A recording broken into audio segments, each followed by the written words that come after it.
오늘의 말씀은요, 로마서 강의 38번째 시간입니다. 제목이 뭘까요? 시작. 피조물 위에 나타난 하나님의 신성. 자, 제목이 피조물 위에 나타난 하나님의 신성입니다.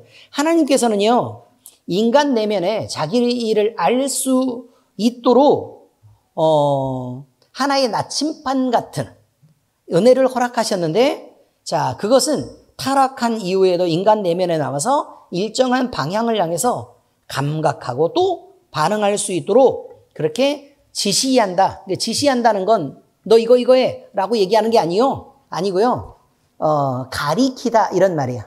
가리키다. 그렇게 지시하고 있었는데 그것은 바로 사람의 양심이라고 얘기했습니다. 그래서 양심은 선한 곳으로 반응하고, 그죠? 하나님을 나타내도록 또 하나님을 감각하도록 그렇게 양심이 그 방향을 향해서 반응을 하게 돼 있다라고 저번 시간에 말씀드렸습니다. 자, 오늘 말씀은 이어서요, 하나님께서 피조 세계를 통해서 당신이 만든 이 세상에서 당신의 영원한 능력을 덮어주셨고 또 신성을 제시할 수 있도록 보여주셨다고 말씀하시는데요, 오늘 피조물 위에 나타난 하나님의 신성은 과연 무엇이며 왜 그것을 본 자들이 하나님을 믿어야 되는데 하나님을 안 믿고 불신자로 되면, 그리고 부인하게 되면 왜 심판까지 이르르고 또 그것을 핑계하지 못하는지에 대해서 살펴보려고 하는 것이다, 이런 말이죠.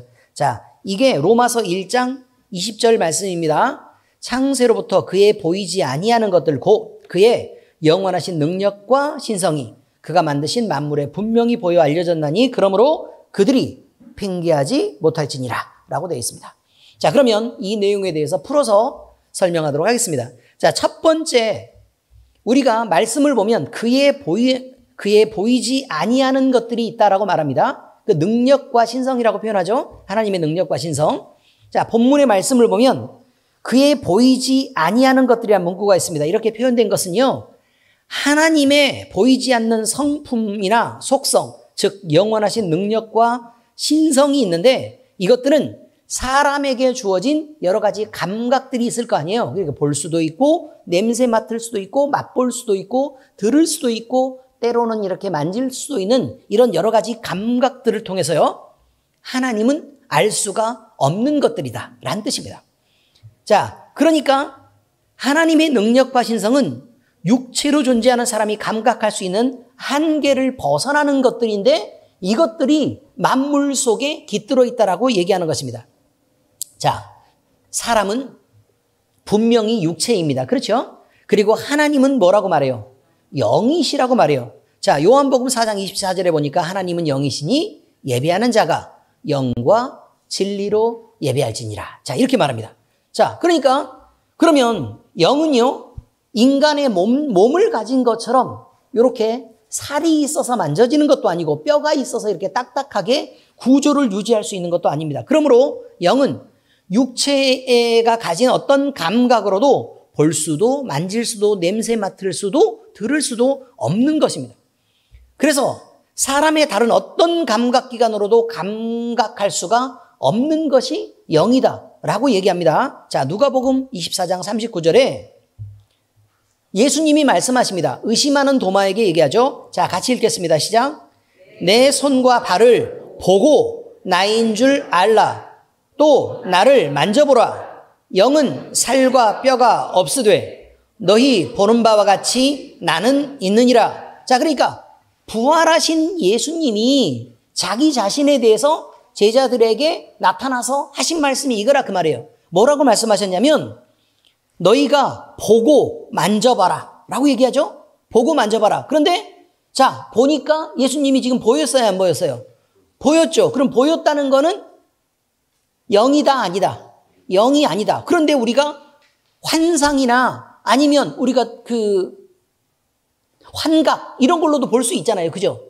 그러니까 보는 것처럼 얼마든지 착각할 수 있잖아요. 자, 그러니까 그 다음에 뭐라고 말씀하세요? 만져보아라 라고 얘기하죠. 그죠? 그럼 만져보면 그러면 환상으로 본 것들은 만져져요, 안 만져져요? 안 만져지죠. 자, 그런데 뼈도 만져지고 살도 만져지는 온전한 육체로 예수님이 부활하셨다는 걸 얘기하고, 자, 이것은 영의 형태가 아니라 육신의 온전한 형태로 예수님이 부활하신 것을 제자들 앞에 분명히 나타내신 거라 이런 말이에요. 자, 영은 인간의 육신처럼 생명을 다하고 또 죽는 것이 아니고 영원하다 그랬습니다. 그죠? 그러므로 영은 영생하는 것입니다. 자, 디모데전서 6장 16절. 자, 같이 읽겠습니다. 시작. 오직 그에게만 죽지 아니함이 있고 가까이 가지 못할 빛에 거하시고 어떤 사람도 보지 못하였고 또 볼 수 없는 이시니 그에게 존귀와 영원한 권능을 돌릴지어다. 자, 성경은 이렇게 하나님을 표현할 때 이렇게 영적인 표현들을 써서 하나님이 영이시라는 것을 자꾸 나타내는 거예요. 자, 이렇게. 그런데 이런 하나님의 신적인 특성이 말이죠. 신성이 말이죠. 만물 속에 깃들어 있다고 얘기합니다. 그러면 하나님이 왜 만물 속에 이것들을 깃들게 했느냐 이거죠. 깃들게 한 이유는 사람들이 보고 하나님이시네? 라고 느낄 수 있게 하기 위해서 그렇다는 거예요. 여러분, 우리가 우리 주변에 있는 꽃을 갖다가요, 그냥 스쳐서 지나가지 말고, 이건 예쁜 꽃, 이건 덜 예쁜 꽃, 이렇게 스쳐 지나가지 말고, 자세히 보고 또 그 안으로 더 깊이 들어가잖아요? 그러면 어마어마한 규칙을 발견하게 됩니다. 규칙을 발견하게 된다고요. 그리고 그 안에 있는 아름다움이 사람이 만든 것과는 감히 비교할 수도 없는 그런 아름다움을 가졌고 신비함을 가졌습니다. 그리고 그 규칙성이 아무리 사람이 흉내내려고 해보아도 그것을 흉내낼 수 없습니다. 자, 여러분, 과학이 아무리 많이 발전했다고요, 식물의 잎을 만들어낼 수 있는 능력이 없습니다. 과학이 아무리 많이 발전해도 꽃을 만들어낼 능력이 없습니다. 왜냐하면 들어가면 들어갈수록 어려워요. 우리가 그냥 보기에는 그냥 모양 이렇게 만들고 이렇게 대충 진흙, 그냥 고무철학 이런 걸로 이렇게 만들어서 꽃이네? 라고 보여줄 수 있을지 모르지만 그건 꽃이 아니죠. 그렇지 않습니까? 그러니까 실제 꽃이려고 하면 그 안에 어마어마한 정밀한 구조들이 들어있고 사람이 아직까지도 판단할 수 없는 구조들이 너무 많이 있어서 그 안에서요, 우리는 꽃을 만들 수 있지 않다. 이런 말입니다.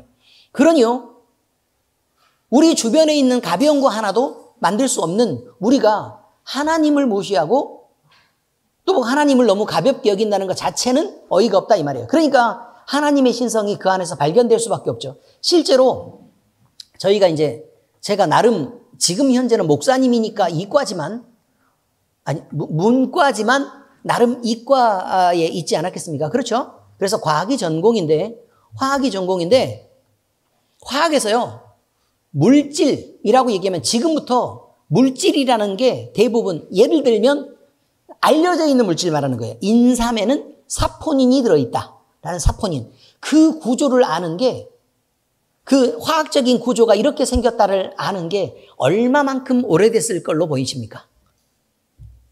얼마만큼 오래될 것처럼 보여요. 그 기본 구조, 아주 유명한 물질의 기본 구조, 예를 들어 아스피린의 기본 구조, 이런 것들을 우리가 알기 시작한 거는요, 채 100년도 되지 않았습니다. 의미를 아십니까? 100년도 되지 않았다고요. 그러니까 우리가 6.25 사변을 겪은 그 이후 쪽에 그때나 그 이후 쪽에서 이제 물질이라는 것에 대한 구조들을 알게 되었다. 그런 말이에요. 그런데 그것마저도 잘못 알았던 것들이 되게 많아요. 지금이야 여러 가지 구조를 알 수 있는 방법들이 있지만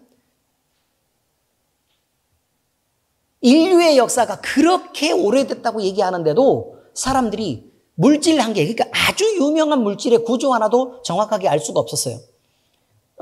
우리 사람에게서요, 사람의 모습으로 존재하는 것, 그 다음에 자식이 부모와 닮은 모양으로 존재하는 것, 이런 것들은 모두 다요, DNA의 구조가 부모로부터 그 형질을 물려받았기 때문에 그렇습니다. 이거는 당연히 아시죠?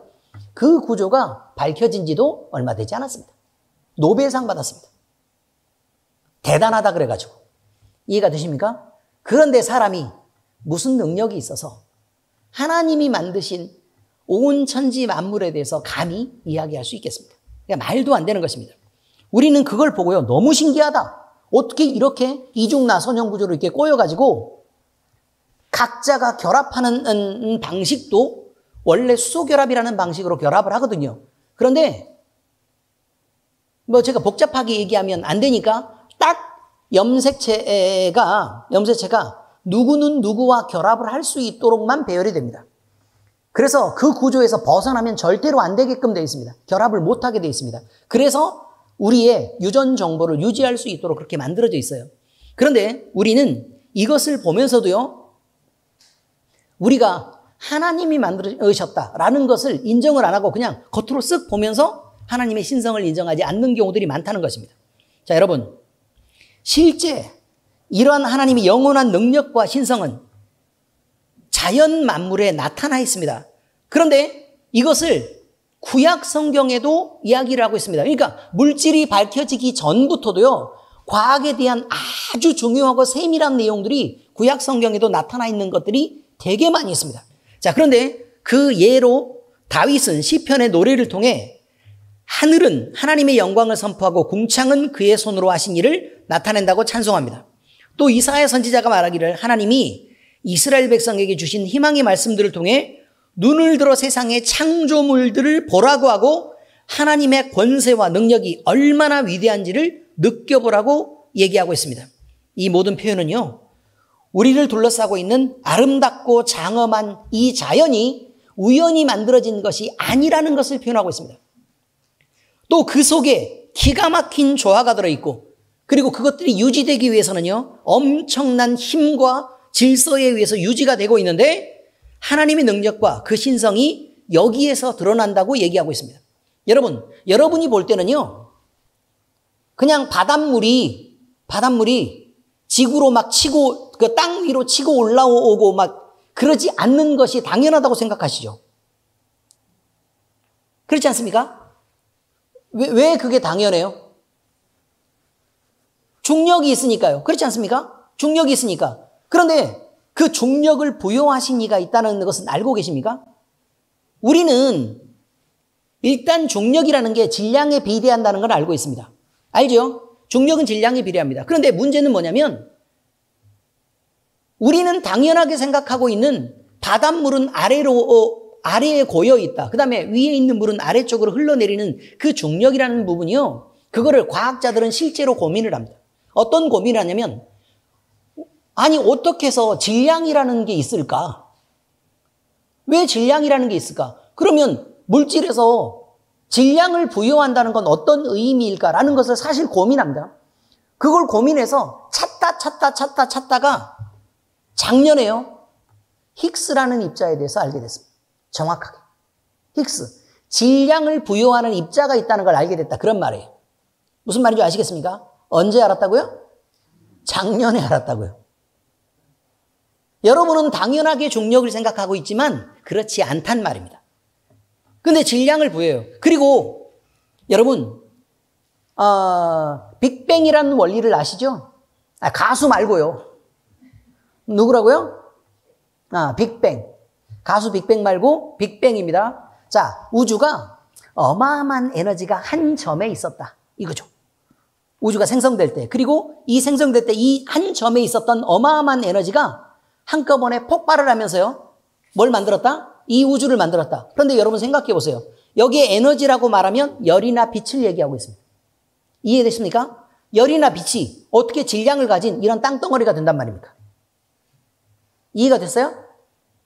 아니, 여러분 생각을 한번 해보시라고요. 빛이 비치고 그 다음에 열이 난다 그래서 그것이 땅도 만들어지고 철도 만들어지고 이렇게 물질이 된다는 게 이해가 되시냐고요.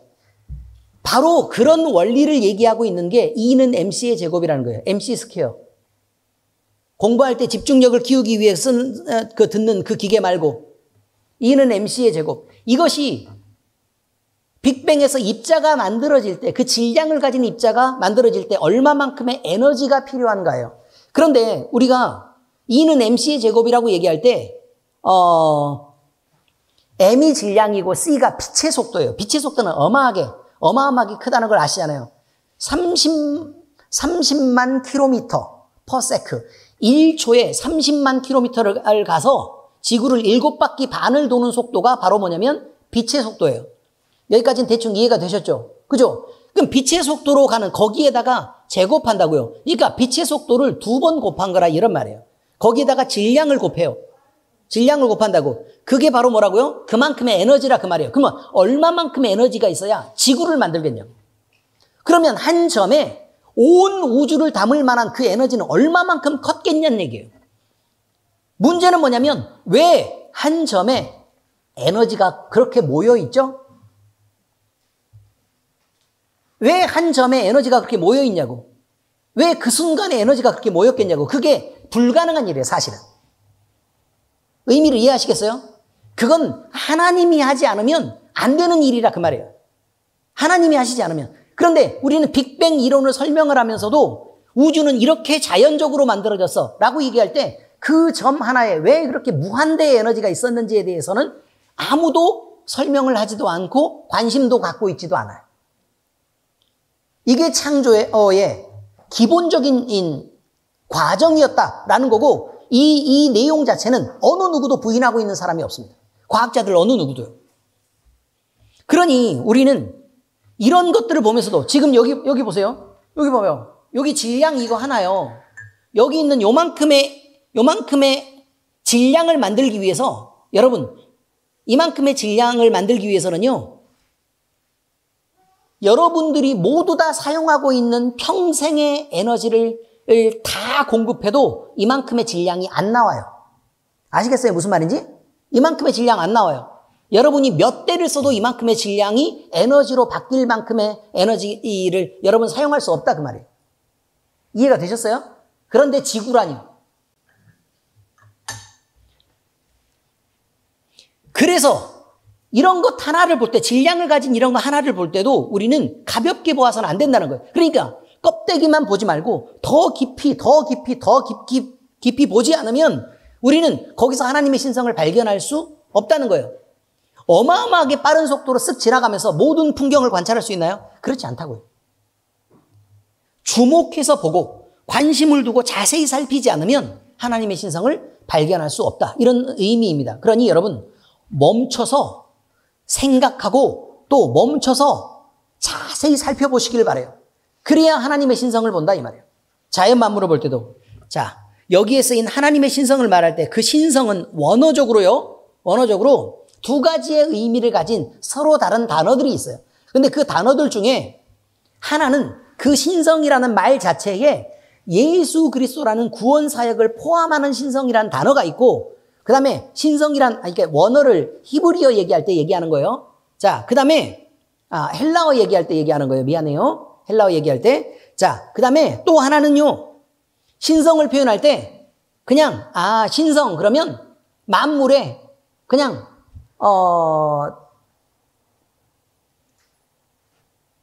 가볍게 모두 다 펼쳐져서 그 신성을 예수 그리스도라는 구원 사역 말고 모든 사람들이 느낄 수 있도록 표현된 신성이라는 개념이 있어요. 근데 여기서 쓰인 신성은 모든 사람이 다 볼 수 있도록 가볍고 그 다음에 편만하게 다 이렇게 나타나 있는 신성을 지금 의미하는 말이에요. 이 단어가 그렇게 쓰인 거예요. 자, 그러면 이렇게 원어로 쓰였을 때 믿지 않는 자라도 이 신성은 볼 수밖에 없는 신성이겠죠.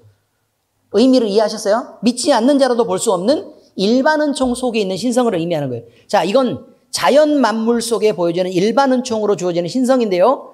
하나님의 존재에 대해서 단순하고 보편적인 수단만 사용하더라도 다시 말하면 우리가 믿는 자든 안 믿는 자든 그냥 어느 누구라도 자세히 보면 어느 누구라도 발견할 수 있는 보편적 인식 수단으로서의 그 신성을 의미하는 거예요. 자, 그러면 우리는 그것만 보아도 창조주 하나님을 당연히 볼 수 있고 그리고 그분을 느끼게 된다면 이제 더 큰 신성의 범위 안으로 끌려 들어간다 이런 말이에요. 그래서 구원의 주체이신 예수 그리스도와 이제 연결되도록 해서 모든 영혼이 구원에 이르도록 하시기를 원하신다 이런 말이죠. 자, 다시 말씀드릴게요.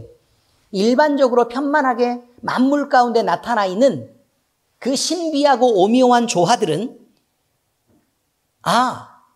이거는 그냥 우연히 만들어진 게 아닌데 이건 하나님이 아니면 누군가 인위적으로 설계해가지고 만드는 게 아니라면 이렇게 도저히 만들어질 수가 없는 구조인데 라는 거를 느끼게 한다는 거예요.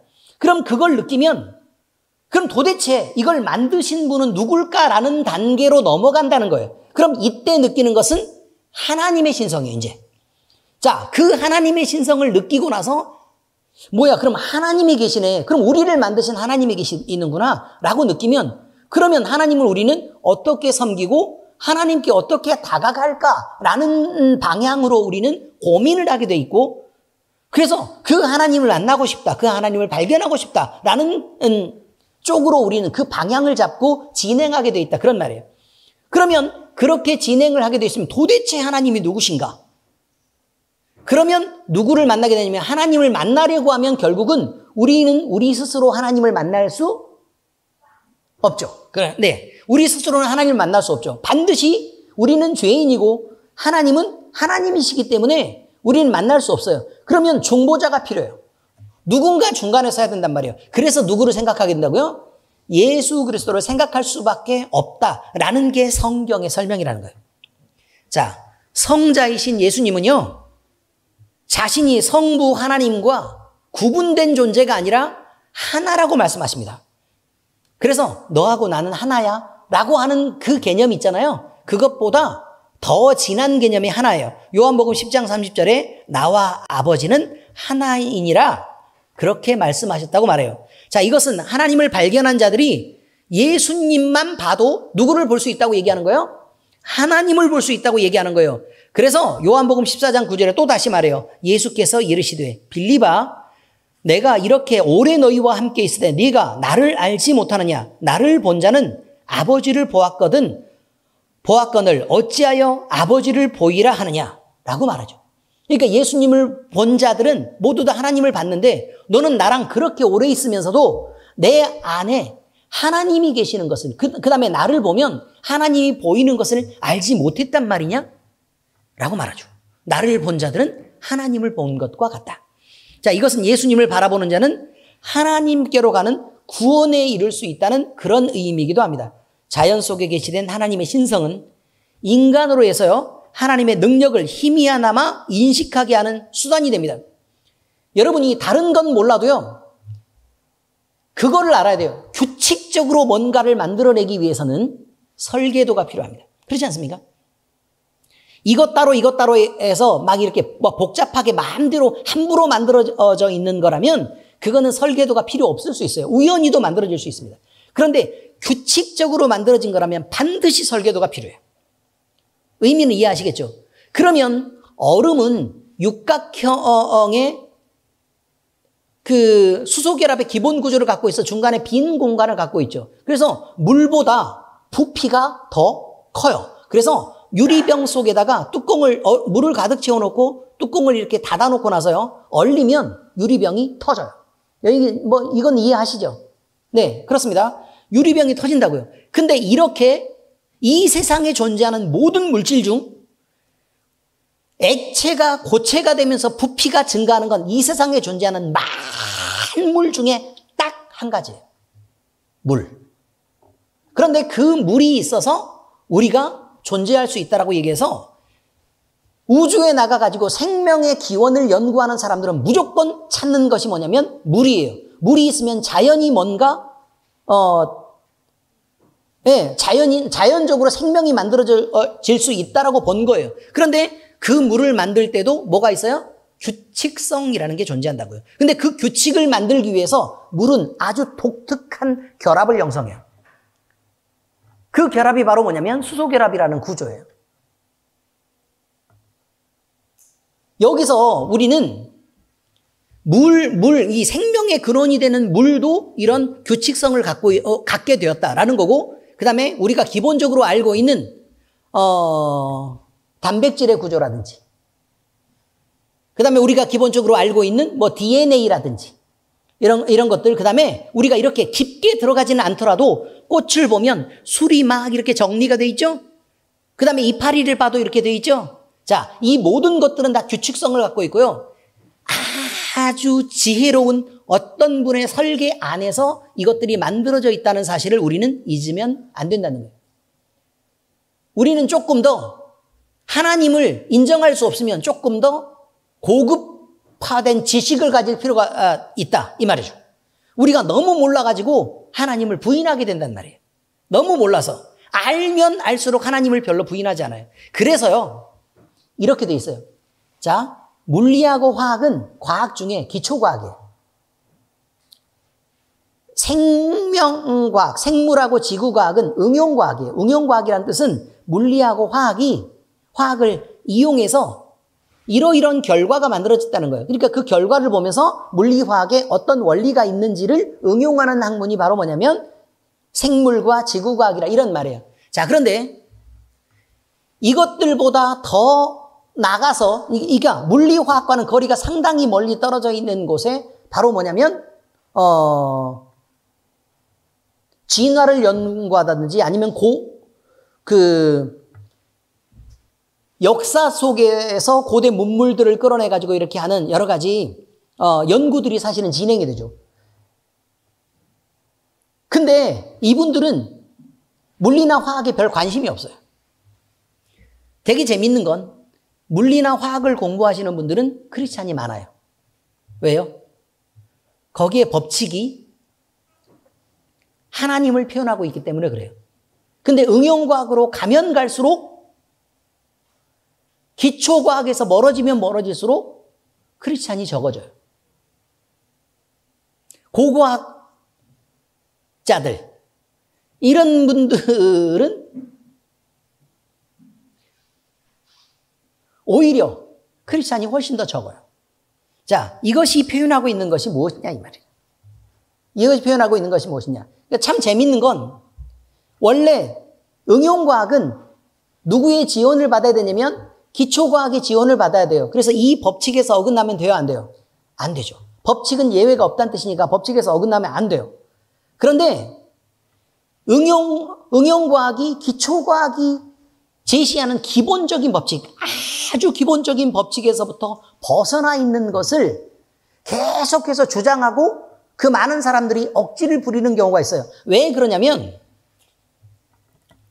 기초과학자들은 원래 돈을 못 벌어요. 왜냐면 연구하는 장비도 워낙 크고 정밀하다 보니까 돈이 많이 들어가서 연구센터 안에서 처박혀서 그냥 그렇게 연구하는 사람들이 기초과학자들이니까. 그런데 응용과학을 하시는 분들은 돈을 많이 벌어요. 왜냐면 생활과 밀접하니까요. 이해가 되셨어요? 그래서 실제적으로 영향력이 있는 사람들이 누구냐면 기초과학자들이 아니고 응용과학자들이에요. 우리나라가 경제가 점점 발전하려고 했을 때요. 기초과학에서는 아예 기초과학을 버렸어요. 그리고 뭘 했는 줄 아세요? 응용과학과 공학만 했어요. 왜 공학을 했을까요? 공학은 뭔 줄 아세요? 공학의 뜻이 뭐예요? 에? 공학이 뭐예요? 기계를 이용한 대량 생산이에요. 공학의 뜻이. 그 방법을 공부하는 게 바로 공학이란 말이에요. 그 다음에 우리가 얘기하는 자연과학이라고 얘기하는 게 뭔 줄 아세요? 학문을 위한 순수 학문. 자, 그럼 돈 돼요, 안 돼요? 그렇죠. 잘 안 되죠. 지금이야 연결되는 고리들이 많지만 자연과학이란 학문을 위한 순수 학문이에요. 그러니까 학문을 위하지 돈을 위하는 게 아니잖아요. 자, 그럼 공학은요? 기계를 이용한 대량 생산이라고 얘기했으니까 그러면 이제 우리는 생각해 볼 수 있어요. 한 가지 퀴즈요. 화학과하고 생물학과가 이건 자연과학들이에요. 화학과하고 생물학과가 가까울까요? 화학과가 가까울까요? 화학과와 화학공학은 자연과학과 공학이에요. 이해되셨어요? 자, 어디가 더 가까워요? 화학과하고 생물학과가 가까워요. 아시겠어요? 공부를 해보면 알아요. 자, 그 다음에 다른 것을 안 해도 이제 대충 이해는 하셨죠. 그러니까 결국은 뭐냐면 돈이 되는 쪽으로 계속해서 돈이 지원이 되고 그렇게 연구가 그렇게 진행이 되다 보니까 기초과학은 터부시되기 마련이에요. 그래서 그 부분에서 아무리 힘을 쓰고 아무리 말을 해봐도 사람들이 그냥 쓱 지나가 버리면 그냥 아무도 들어주지를 않아요. 이런 문제가 그냥 있었다는 거예요. 그런데 시간이 좀 지나죠? 그럼 더 정밀해지고 더 정밀해지고 더 정밀해지는 과학이 점점 발달하게 됐어요. 그래서 지금은 기초과학을 무시를 못해요.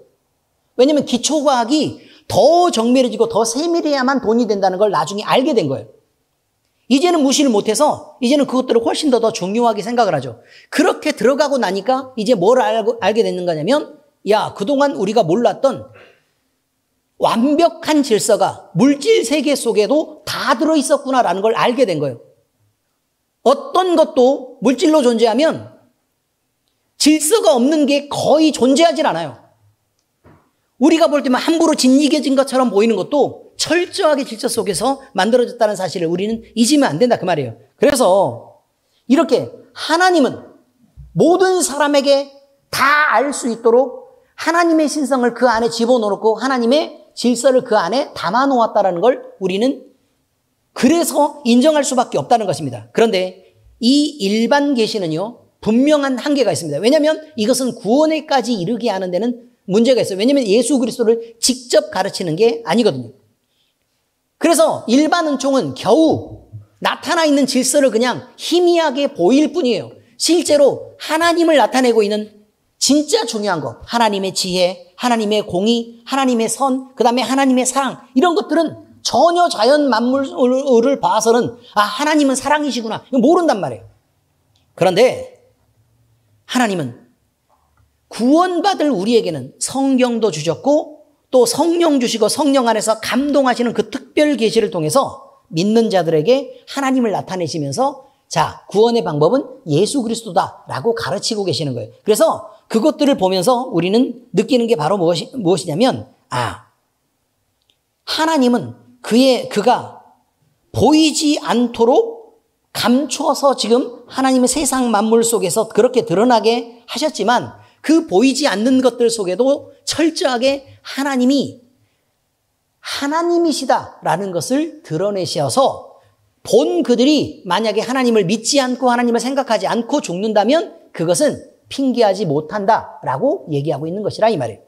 자, 그 다음에 분명히 보여 알게 되는 것들이 있대요. 성경은 그의 보이지 않은 것들과 또 분명히 보여 알게 되는 것이 또 있다라고 말합니다. 그런데 이거는 보이지 않는 것들 속에서 분명히 보여 알게 된다고 얘기하는 이런 역설적인 표현이 함께 들어있는 것은요, 그 안에서 하나님의 신성이 분명히 있다는 거예요. 그냥 이걸 더 많이 강조하고 있는 거예요. 자, 그래서 여러분들 그 국어 시간에 그거 배우셨죠? 이것은 소리 없는 아우성 들으셨어요? 이런 역설적 표현. 그러면 소리는 없어요. 그런데 아우성이래요. 이게 무슨 뜻이죠? 뭘 강조하고 있는 거예요? 소리가 없는 거예요? 아우성이에요? 아우성이죠. 그러니까 아우성이란 소리를 지르는 걸 말하잖아요. 그죠? 소리를 지르는데 소리가 안 난대요. 그러니까 소리를 낼 수 없을 만큼 그 어마어마하게 깊은 데서부터 이렇게 솟아나오는 말로 표현할 수 없는 그런 아우성들에 대한 표현이니까 그 아우성에 대한 간절함과 그 크기를 알 수 있어요. 또 봐요. 군중 속의 고독 이런 거죠. 군중이 함께 있으면 고독할 수 있어요, 없어요? 그 안에 들어있으면 아주 시끌벅적해요. 그런데 그 안에서 고독을 느끼게 돼요. 혼자 있어서 느끼는 고독은 당연한 거예요. 그렇죠? 그렇지만 군중 속에 있는데 고독하대요. 이 말은 이 많은 사람들이 얼마나 많이 떠들어도 결국 나는 고독하다는 걸 표현하는 그 절대적인 고독을 의미하는 거니까 그 고독의 강조를 말하고 있는 거예요. 그러면 여기서 표현하는 거, 그의 보이지 않은 것들이, 보이지 아니하는 하나님의 신성이 분명히 보여 알게 된다라고 표현하는 것도 그러면 그 분명하게 보여 알게 되는 하나님의 신성에 대한 강조를 의미하고 있다. 이런 것입니다. 자, 여러분, 자연을 통한 이 계시가요, 하나님에 대한 자각과 인식을 통해 주어지는 계시인데 한 번 주어지고 중단되는 그런 성격의 계시가 아니라 보려고만 한다면 언제든지 볼 수 있는, 지금 당장 보려고 하면 지금 볼 수 있는 현재적인 계시라 이 말이에요. 현재적인 계시다. 그런데 이게 얼마나 분명하냐? 그러면 자세히 한번 봐봐. 그러면 분명히 너도 하나님을 알게 돼. 그러니 어느 누구도 부인할 수 없을 만큼 분명히 하나님을 알게 되는 그의 신성이 완전히 보여서 알게 되는 그런 게 있어 라고 지금 얘기하고 있는 거예요. 하나님은 이 계시를 통해서 하나님 자신의 초월적인 완전성과 그 다음에 특수한 신성의 실체를 제시하고 있습니다. 초월성이란 초월한다는 말은 인간의 이성의 범위가 이만큼이라고 생각해봐요. 사람이 생각하고 이성의 범위가 이만큼이라면 요 안에 있으면 사람들이 뭐라고 생각하는 거냐면 그래 합리적이야 라고 생각하는 이성의 범위가 있단 말이에요. 그런데 여기서부터 요 안에 들어있는 것들은 어떤 사건이 일어나도 사람이 이해하고 납득하고 할 수 있는 수준의 것들이라 이런 뜻이에요. 이성의 범위 안에 들어있다는 것은. 그런데 초월성은 뭘 말하고 있는 거냐면 이성을 넘어섰다는 얘기예요. 그러니까 이 부분은 설명하는 것으로 사람이 이해할 수 없는 부분을 얘기하는 거예요. 설명하는 것으로. 그럼 예를 들면 이거죠. 예를 들면 우리가 예수 그리스도의 이름으로 아픈 환자에게 손을 얹었어요. 그럼 그가 어떻게 할 거라고요? 나을 거라고 얘기를 하죠. 이해되셨어요? 그죠? 그런데 예수님을 믿는 사람들 중에 의사들도 있잖아요. 그런데 갑자기 막 죽어가는 환자가 이렇게 있는데 기도 한번 목사님 오시는데 기도 한번 그 병원에 좀 들어오게 해주세요. 왜냐면 기도 받으면서 할 것 같아요. 라고 얘기를 하면 정신 차리세요. 라고 얘기를 하겠죠. 의미 이해하셨어요? 근데 그가 크리스찬이어도 마찬가지란 말이에요. 크리스찬이어도 마찬가지예요. 왜냐하면 하나님이 하시는 일보다는 자기 자신이 하는 것을 더 신뢰하기 때문에 그래요. 순천향병원에 갔어요. 뭐라고 써졌냐면 치유는 하늘이 하는 것이고 사람은, 다시 말해서 의사는 그저 도울 뿐이다 라고 기둥에 적혀 있어요. 뭐라고 적혀 있다고요? 치유는 누가 한다고요? 하나님이 하시는 거예요. 근데 거기는 불교재단이에요. 그래서 하늘이 하는 거라고 적혀 있어요. 치유는 하늘이 하시는 것이고 의사는 그저 도울 뿐이다 라고 한다고요. 그래서 제가 말씀드렸잖아요. 염중 수치가 갑자기 떨어지는 거 말이 안 돼요. 그래 이상하대잖아요. 그래서 우리 김종철 장로님한테 물어봤대요. 혹시 교회 다니세요? 물어봤대요. 다닌다고 그래. 그러니까 2년 전에 선생님하고 똑같은 환자를 만났는데 수술과 회복을 반복하시다가 재수술을 또 하고 또 회복하고 또 재수술하고 또 회복하고 이렇게 하다가 골로 가셨다. 이렇게 얘기했대요. 표현 자체는 골로 가셨다. 근데 이분이 이 집사래요. 웬만하면 표현을 조금 곱게 써야 돼요. 여러분 아시겠습니까? 다른 사람들을 존중해야 된다고요. 지금 선생님 곧 돌아가셔요 라는 말을 못 살려요. 골로 가세요. 이렇게 얘기하면 돼요? 안 돼요? 안 되죠. 아무리 자신 있고 스스로의 권위가 아무리 높다고 해도 하나님 앞에서 그런 말을 쓰면요. 그 큰일 나는 일이에요. 조심하세요. 아시겠죠? 언제나 남을 존중하고 남을 위로하는 말을 사용하세요. 평화를 주는 말을 사용하세요. 듣는 제가 가슴이 아팠단 말이에요. 어쨌든 그랬는데 기도하니까 하나님이 살려주셨잖아요. 그죠? 그러니까 이런 여러 가지를 보면서도 사람들은 믿는다고 하면서도 사실은 안 믿는단 말이에요. 믿는다고 하면서도 안 믿어요. 이런 일이 있다고 얘기하는 것이에요. 하나님은 전능하시다고 말하잖아요. 근데 그가 전능함을 믿어요? 안 믿어요. 하나님은 전지하다고 얘기해요. 모든 것을 아신다고요. 전지함을 믿나요? 안 믿어요. 그래서요. 여기는 이러이러한데요 라고 얘기를 해도 안 믿어요. 그 다음에 전선함이다. 이거 완벽하게 선하다 이 말이에요. 왜냐하면 하나님이 악해가지고 우리를 마음대로 농락한다 그러면 우리가 하나님을 믿을 만한 가치가 있어요? 없어요? 없다고요. 하나님은 완벽하게 선하신 거예요. 이것으로 하나님의 완전하심을 나타내요. 전지하고 전능하고 전선하심으로. 그래서 하나님은 하나님의 완전함을 이렇게 나타내시고 그래서 이런 하나님의 속성을 자연 만물 속에 계시하고 또 우리를 그런 상태로 하나님이 만나주신단 말이에요. 그리고 특별 계시를 통해서 우리에게는 하나님이 내가 누구다라고 가르쳐 주시고 예수 그리스도 통한 구원의 방식을 제시를 해 주셨다 이거예요. 그러므로 하나님을 함부로 재거나 판단할 수 없고 또 자기의 생각으로 하나님의 존재를 부인해서 하나님을 믿지 않는 사람, 자연 만물 속에 분명히 보여줘서 알게 된 그것을 믿지 않는 사람들은 절대로 용서받을 수 없다라고 얘기하는 것입니다. 자, 이제 성경 말씀 적용하겠습니다. 핑계할 수 없다라고 말합니다. 자, 이것은 두 가지로 요약되죠. 첫 번째는 변명할 수 없다라는 말입니다. 변명이란 뜻은 뭐예요? 인정하지 않고 받아들이지 않는 것에 대해서 핑계하는 것을 변명이라고 얘기해요. 의미를 이해하시겠죠? 자, 그런데 하나님을 믿지 않는 것에 대한 변명이란 하나님을 인정하지도 않고 예수님을 주와 그리스도로 받아들이지 않는 것에 대해서 인간 자신이 저지른 잘못이나 실수를 핑계할 수 없다는 것으로 말할 수 있습니다. 왜냐하면 하나님은 하나님을 인정할 만한 모든 것을 이미 충분하고 완전하게 자연 만물을 통해서도 보여주셨기 때문에 그렇다라고 얘기하고 있습니다. 자, 그 다음에 두 번째, 항변할 수 없다라고 얘기하는 것입니다. 항변할 수 없다. 다시 말하면 항변이란 상대편의 주장을 부인하는 것이 아니라 부인하는 것과는 별개로 상대편의 주장을 배척하는 것을 말합니다. 그게 항변이라고 얘기하죠. 그러니까 네가 틀렸다는 게 아니라 나는 너랑 달라라고 지금 얘기하는 거죠.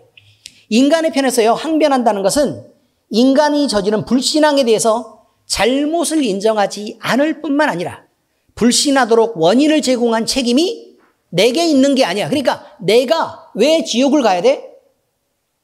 라고 얘기하는 것입니다. 그거는 만든 하나님이 왜 나를 이렇게 만들었어? 만든 하나님이 책임을 져야지라고 그 책임이 하나님께 있다고 주장하는 것입니다. 그런데 하나님은 분명히 창조주이십니다. 그리고 창조할 때 자유의지를 주신 것까지는 맞습니다. 근데 자유의지로 하나님을 부인하도록 만든 것이 아닙니다.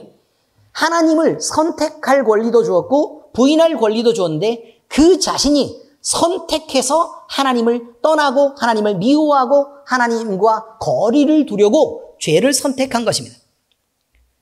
그래서 행위 언약을 어기고 스스로 타락한 결과로 죄를 받아들였기 때문에 죄인이므로 왜곡과 불의를 저지를 수밖에 없는 그가 그 자신의 선택에 대해서 심판을 받는 것이 맞다고 얘기하는 것입니다. 그러므로 하나님을 부정하거나 배척하는 것은 자기 마음대로 지 마음입니다. 자유입니다. 그러나 그 결과를 책임지는 것은 그 자신이다. 그 자신이어야 한다는 사실에는 변함이 없다는 것입니다. 인간은요, 모든 인간을 얘기하고 있습니다. 기회가 없어서 믿지 않는 것이 아닙니다. 이건 굉장히 중요합니다. 기회가 없어서 믿지 않는 것이 아니다. 멸망하는 자들은 어리석게도 자기 자신들에게 주어진 기회를 내팽개친 것입니다. 하나님의 심판의 공정성은 모든 사람에게 구원을 얻도록 충분한 기회를 주신다는 데 있습니다.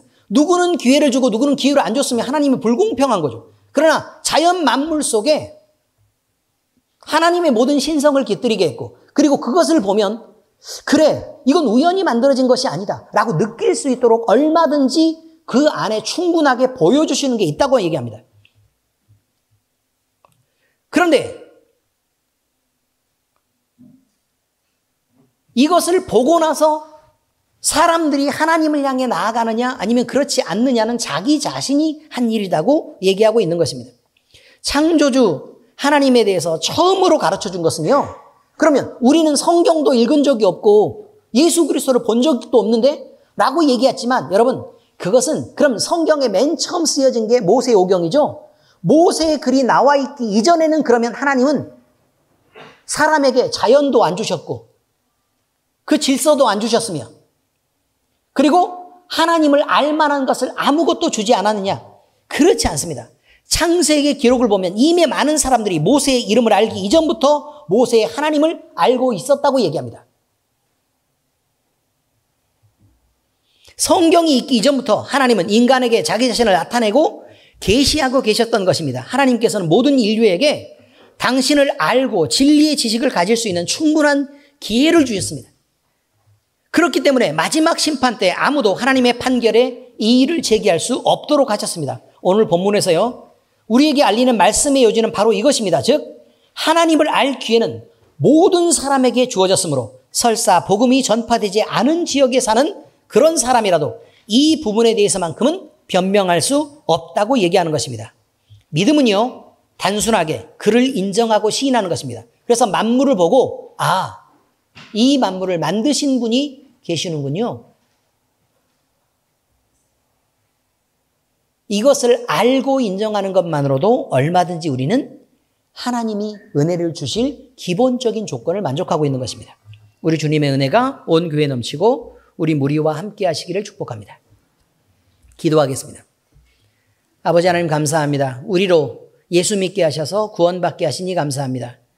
천지 만물을 살펴보면 하나님의 신성이 깃들고 그의 능력이 얼마나 주님의 능력이 대단한지 우리는 알 수 있게 됩니다.